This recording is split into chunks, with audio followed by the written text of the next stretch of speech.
ভাই বড় ধন, রক্তের বাঁধন, এই প্রবাদও আজ প্রশ্নবিদ্ধ স্বার্থের কাছে।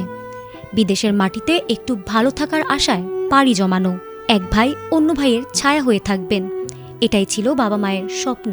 কিন্তু সেই স্বপ্ন এক মুহূর্তের মধ্যেই পরিণত হলো দুঃস্বপ্নে। ইতালির লেজ শহরের একটি শান্ত সড়ক হঠাৎ প্রকম্পিত হলো এক যুবকের আর্তনাদে। তবে সেই আর্তনাদ থামিয়ে দিল খোদ নিজের বড় ভাই। আপন ভাইয়ের রক্তে রঞ্জিত হলো বিদেশের মাটি।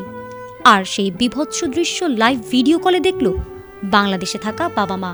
এক ভাই খুনি, অন্য ভাই লাশ, আর জননী সেই দৃশ্যের সাক্ষী। মুন্সিগঞ্জের টঙ্গিবাড়ি উপজেলার সোনারং গ্রামের নয়ন ফকির আপন বড় ভাই হুমায়ুন ফকিরের হাত ধরেই ইতালিতে গিয়েছিলেন। রাতে নয়ন যখন তার ইলেকট্রিক সাইকেলটি চার্জ দিতে বাসার নিচে নামেন, তখন হয়তো তিনি কল্পনাও করেনি ওত পেতে আছে ঘাতক। হঠাৎ তার পেছন থেকে ধারালো অস্ত্র নিয়ে ঝাঁপিয়ে পড়েন বড় ভাই হুমায়ুন। এলোপাতাড়ি ছুরিকাঘাতে নিস্তেজ হয়ে রাস্তায় লুটিয়ে পড়েন ছোট ভাই। কিন্তু কেন এই নৃশংসতা? কেন বড় ভাই হয়ে উঠলেন কসাই?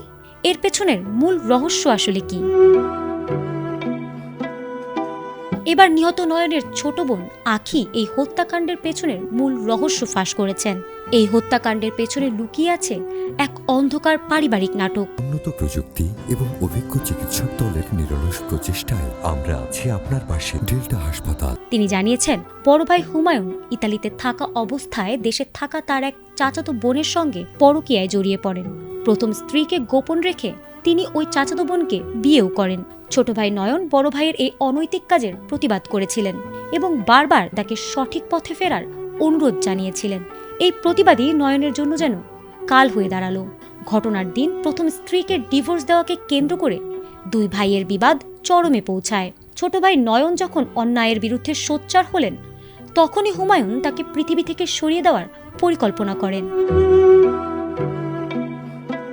হুমায়ুনের প্রথম স্ত্রী জানান, নয়ন কথা দিয়েছিলেন তিনি বড় ভাই হুমায়ুনকে বোঝাবেন এবং তার অধিকার ফিরিয়ে দেবেন।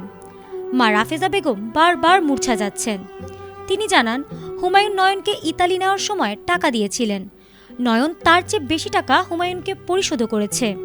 কিন্তু হুমায়ুন আরেকটি বিয়ে করায় ওই ঘরের কারেন্ট লাইন আমরা বন্ধ করে দেই।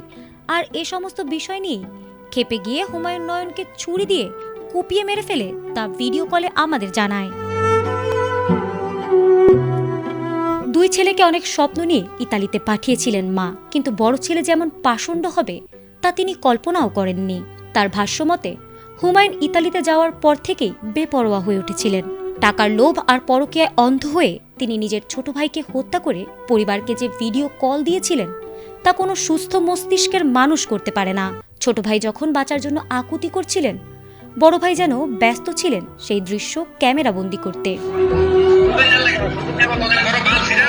একটি পরকীয়া আর জেদের বলি হয়ে আজ এক ভাইয়ের লাশ হিমাগারে আর অন্যজন ইতালির কারাগারে। আর এদিকে বাংলাদেশে পড়ে থাকা অসহায় বাবা মা আজ দিশেহারা। একটি পরকীয়া আর জেদ কেড়ে নিল একটি তাজা প্রাণ, তছনছ করে দিল একটি সাজানো সংসার। ফারহানা হক, এটিএন বাংলা।